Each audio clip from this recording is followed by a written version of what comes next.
അസ്സലാമു അലൈക്കും വറഹ്മത്തുള്ളാഹി. അല്ലാഹുമ്മ സ്വല്ലി അലാ സയ്യിദിനാ മുഹമ്മദിൻ വഅലാ ആലി സയ്യിദിനാ മുഹമ്മദ്. പ്രിയമുള്ളവരെ, ഇസ്ലാമിൻ്റെ ഇന്നലകളിൽ ഒരിക്കലും മടിച്ചുകൂടാൻ കഴിയാത്ത പരിശുദ്ധമായ ബദറിൻ്റെ ഓരം ചേർന്നാണ് നാം നടക്കുന്നത്.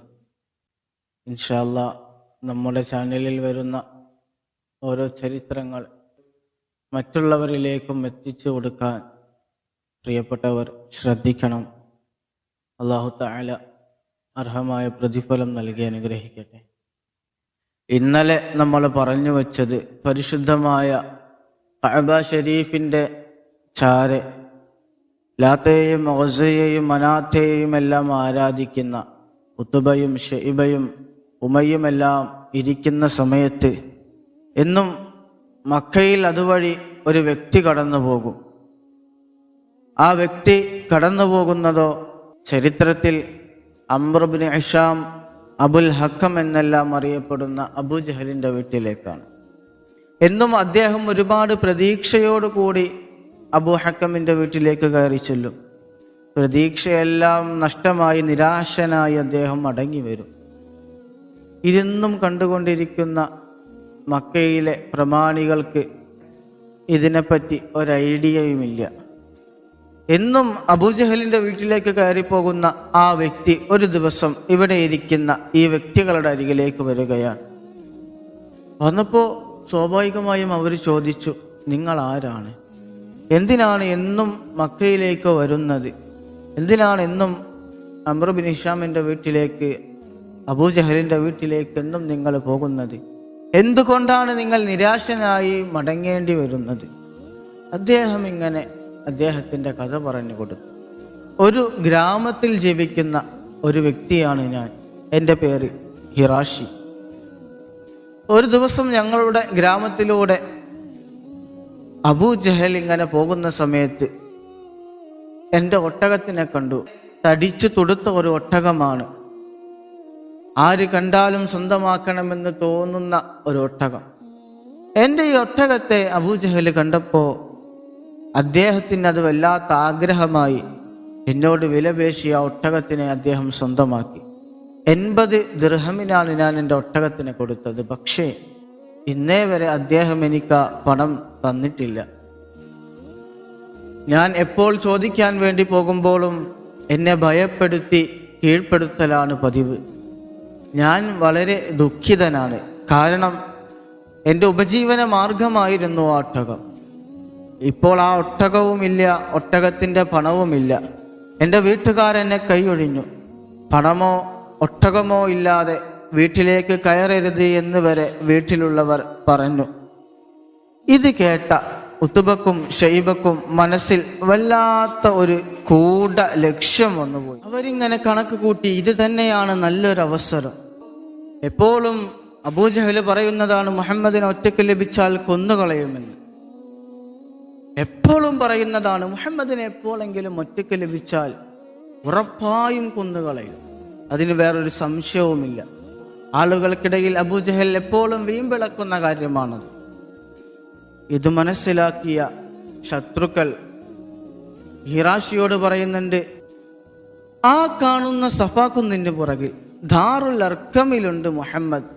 മുഹമ്മദിനോട് നിന്റെ കാര്യം അവതരിപ്പിച്ചു കഴിഞ്ഞാൽ മക്കയിൽ അബൂജഹൽ ആകെ അനുസരിക്കുന്നത്, അബൂജഹലിന് ആകെ ഭയമുള്ളത്, അബൂജഹൽ ആകെ വിലക്കെടുക്കുന്നത് മുഹമ്മദിനെയാണ്, മുഹമ്മദിന്റെ വാക്കാണ്. തീർച്ചയായും മുഹമ്മദിനെ നിന്നെ സഹായിക്കാൻ കഴിയും.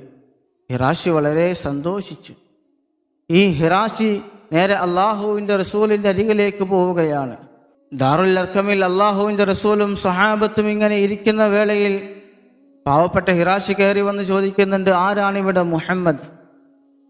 അന മുഹമ്മദ്, ഞാനാണ് മുഹമ്മദ്. ഹിറാഷി ഗ്രാമവാസിയാണ്. ഹിറാഷിക്ക് അള്ളാഹുവിൻ്റെ ഹബീബ് ആരാണ് എന്നുള്ളത് അറിയില്ല. എന്തിനാണ് അങ്ങ് വന്നത്? ഹിറാഷി കാര്യങ്ങൾ അള്ളാഹുവിൻ്റെ ഹബീബിനെ ധരിപ്പിച്ചു കൊടുത്തു.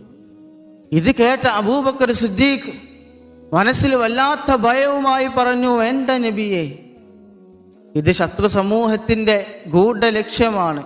അബൂജഹൽ എപ്പോഴും പറയാറുള്ളതാണ്, അങ്ങയെ ലഭിച്ചു കഴിഞ്ഞാൽ, അങ്ങയെ ഒറ്റയ്ക്ക് ലഭിച്ചാൽ കൊന്നുകളയുമെന്ന്. അവർ ഇതിന് പുറകിൽ മറ്റു ഉദ്ദേശങ്ങൾ വെച്ചിട്ടാണ് ഹിറാഷിയെ അങ്ങയുടെ അരികിലേക്ക് അയച്ചത്. യാ ഇബ്നു ഖുവാഫ, അങ്ങ് എന്തിനാണ് പേടിക്കുന്നത്? അള്ളാഹു സംരക്ഷണം തരില്ലേ നമുക്ക്? ഞാൻ റഹ്മത്തുൽ ലിൽ ആലമീനാണ്. ലോകർക്ക് മുഴുവൻ റഹ്മത്തായിട്ടാണ് അള്ളാഹുവിനെ നിയോഗിച്ചിട്ടുള്ളത്. ഇദ്ദേഹത്തിന്റെ വിഷമത്തിൽ ഞാൻ ഇടപെട്ടില്ല എങ്കിൽ ഞാൻ എങ്ങനെയാണ് റഹ്മത്തുൽ ലിൽ ആലമീനാവുക? എങ്കിൽ ഞാനും വരാം നബിയെ. വേണ്ട ഇബ്നു ഖുവാഫ, ഞാൻ പൊക്കോളാം. കാര്യങ്ങൾ ഏറ്റെടുക്കാൻ നല്ലത് അള്ളാഹുവാണ്. നേരെ അബൂജഹലിന്റെ വീട്ടിലേക്ക് അള്ളാഹുവിന്റെ റസൂലും ഹിറാഷിയും ചെല്ലുന്ന വേളയിൽ അബൂജഹൽ വീടിന്റെ അകത്തളത്തിലിരുന്ന് ഭാര്യയോട് വീമ്പ് പറയുകയാണ്, ആ മുഹമ്മദിനെ എങ്ങാനും ലഭിച്ചു കഴിഞ്ഞാൽ ഞാൻ വധിച്ചു കളയും. തീർച്ചയാണ്, അതിലൊരു സംശയവുമില്ല. മുഹമ്മദിനെ എൻ്റെ കൈ കിട്ടിയാൽ ഞാൻ അപ്പോൾ വധിച്ചു കളയും. ഇതിങ്ങനെ പറഞ്ഞുകൊണ്ടിരിക്കുന്ന സമയത്താണ് കഥകിലാരോ മുട്ടുന്നത് കേൾക്കുന്നത്. ആരാണത്? അന മുഹമ്മദ്, ഞാൻ മുഹമ്മദാണ്. ദേഷ്യം പൂണ്ട അബൂജഹൽ ഉറയിൽ നിന്നും വാള് വലിച്ചൂരി നേരെ കഥകിന്റെ അരികിലേക്ക് വരികയാണ്, അള്ളാഹുവിന്റെ ഹബീബിനെ വധിച്ചു കളയാൻ വേണ്ടി. കഥകങ്ങ് തുറന്നതും അബൂജഹൽ സ്തംഭിച്ചു പോയി. എന്താണ് അവിടെ നടക്കുന്നത് എന്ന് ആർക്കും അറിയുന്നില്ല. അള്ളാഹുവിന്റെ ഹബീബിനെ വധിച്ചു കളയുന്ന കാഴ്ച കാണാൻ വേണ്ടി ഉത്ബയും ഷൈബയും അബൂജഹലിന്റെ സുഹൃത്തുക്കൾ അബൂജഹലിന്റെ വീടിന് പരിസരത്ത് തടിച്ചുകൂടിയിരുന്നു. ആർക്കും ഒന്നും അറിയുന്നില്ല. കൊന്നു കളയുമെന്ന് പറഞ്ഞ വ്യക്തി ഇപ്പോൾ ഇങ്ങനെ ഒരു ഗോൾഡൻ ചാൻസ് വന്നിട്ടും സ്തംഭിച്ചു നിൽക്കുന്നത് എന്തിനു വേണ്ടിയിട്ടാണ്? അനക്കമില്ലാതെ, അനങ്ങാനുള്ള ശേഷിയില്ലാതെ അബൂജഹൽ ഇങ്ങനെ നിൽക്കുമ്പോ അള്ളാഹുവിന്റെ ഹബീബ് ചോദിക്കുന്നുണ്ട്, ഈ വ്യക്തിയെ നിനക്കറിയുമോ? അബൂജഹൽ ഒരു മാൻപേടയെ പോലെ മറുപടി പറയുന്നുണ്ട്, അതെ എനിക്കറിയാം. നിങ്ങൾ തമ്മിൽ എന്തെങ്കിലും ഇടപാടുണ്ടോ? അതെ ഉണ്ട്, ഞാൻ ഇദ്ദേഹത്തിന്റെ കയ്യിൽ നിന്നും ഒരൊട്ടകത്തെ വാങ്ങിയിരുന്നു. പക്ഷെ ഞാൻ അതിന്റെ പണം തരാമെന്ന് പറഞ്ഞു, ഞാൻ കൊടുത്തിട്ടില്ല ഇന്നേ വരെ. കൊടുക്കാൻ വല്ല ഉദ്ദേശ്യവുമുണ്ടോ? ഉണ്ട്. അതും പറഞ്ഞ് അബൂജഹൽ വീടിന്റെ അകത്തളത്തിലേക്ക് പോയി പണം ഇട്ട് വെച്ചിരിക്കുന്ന പെട്ടി കൊണ്ടുവന്ന് ഹബീബരായ സല്ലല്ലാഹു അലൈഹി വസല്ലമ തങ്ങളുടെ മുൻപിൽ വെച്ചു. എണ്ണി നോക്കാൻ പോലും അദ്ദേഹം ശ്രമിച്ചില്ല. ആ ഹിറാഷി പാവപ്പെട്ട മനുഷ്യൻ ആ പണമെടുത്തു. അള്ളാഹുവിന്റെ റസൂലും ഹിറാഷിയും ആ വീട്ടിൽ നിന്നും പുറത്തേക്ക് പോയി. പെട്ടെന്ന് സുഹൃത്തുക്കൾ ഓടി വന്നു, അബുൽ ഹക്കം, അങ്ങേക്ക് എന്താണ് സംഭവിച്ചത്? ഇത്ര വലിയ ഒരു ചാൻസ് അങ്ങേക്ക് ലഭിച്ചിട്ട് അങ്ങ് വാക്കൊണ്ട് എപ്പോഴും വീമ്പ് പറയുന്നതല്ലേ, മുഹമ്മദിനെ ലഭിച്ചാൽ കൊന്നുകളയുമെന്ന്. പിന്നെ എന്താണ് അങ്ങ് കൊന്നുകളയാനത്? അങ്ങ് വാളൂരി പിടിച്ചു നിന്നു എന്നല്ലാതെ വേറൊന്നും ഞങ്ങൾക്ക് കാണാൻ കഴിഞ്ഞില്ലല്ലോ. ഞങ്ങൾ വളരെ പ്രതീക്ഷയോടുകൂടെ വന്നവരാണ്. നിങ്ങൾ എന്താണ് പറയുന്നത്? മുഹമ്മദ് ഒറ്റയ്ക്കല്ല വന്നത്, നിങ്ങൾ കാണാത്ത പലതും ഞാൻ കണ്ടു. മുഹമ്മദ് ഇങ്ങനെ എൻ്റെ മുൻപിൽ നിൽക്കുന്ന സമയത്ത് മുഹമ്മദിന്റെ 2 ഷോൾഡറിലും മുഹമ്മദിന്റെ 2 തോളുകളിലും ഗർജിക്കുന്ന 2 സിംഹം ഇങ്ങനെ വാപ്പിലർന്ന് ഇരിക്കുകയാണ്. ഞാൻ ഒന്ന് അനങ്ങിയിരുന്നുവെങ്കിൽ, ഞാൻ വാളൊന്ന് വീശിയിരുന്നുവെങ്കിൽ ആ 2 സിംഹങ്ങളും എന്നെ കടിച്ചു കീറുമായിരുന്നു.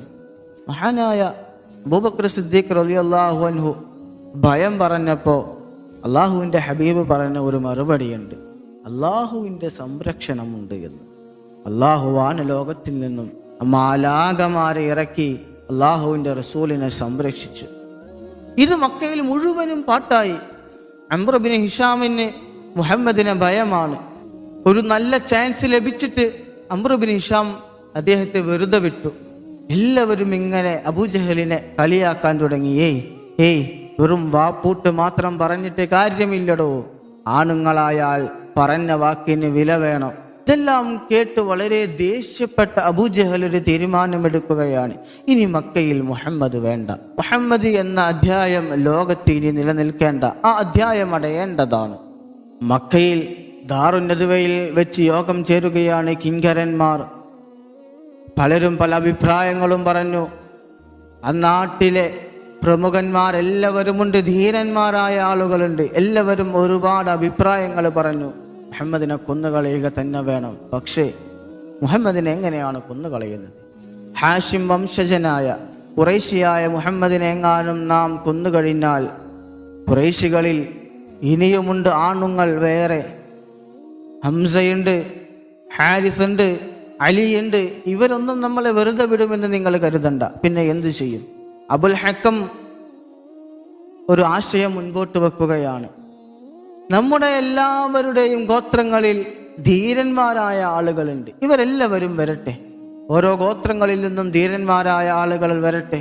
മുഹമ്മദിന്റെ വീട് വളയട്ടെ. മുഹമ്മദ് വീട്ടിൽ നിന്നും പുറത്തേക്ക് ഇറങ്ങുന്ന സമയത്ത് മുഹമ്മദിനെ അവർ കൊന്നുകളയട്ടെ സല്ലല്ലാഹു അലൈഹി വസല്ലം. അങ്ങനെ ചെയ്താൽ ആരാണ് വധിച്ചത് എന്ന് അവർക്കറിയില്ല. അവരെങ്ങനെയാണ് ഇത്ര വലിയ ഒരു സമൂഹത്തെ ഒന്നടങ്കം അവർ ഇല്ലായ്മ ചെയ്യുന്നത്? അവർക്കതിന് കഴിയില്ല. അതുകൊണ്ട് ഭയപ്പെടേണ്ടതില്ല. ഇത് മനസ്സിലാക്കിയ ശത്രു സമൂഹം അതിനു വേണ്ടി തുനിയുകയാണ്. അള്ളാഹുവിൻ്റെ റസൂലിൻ്റെ വീട് വളയുകയാണ്.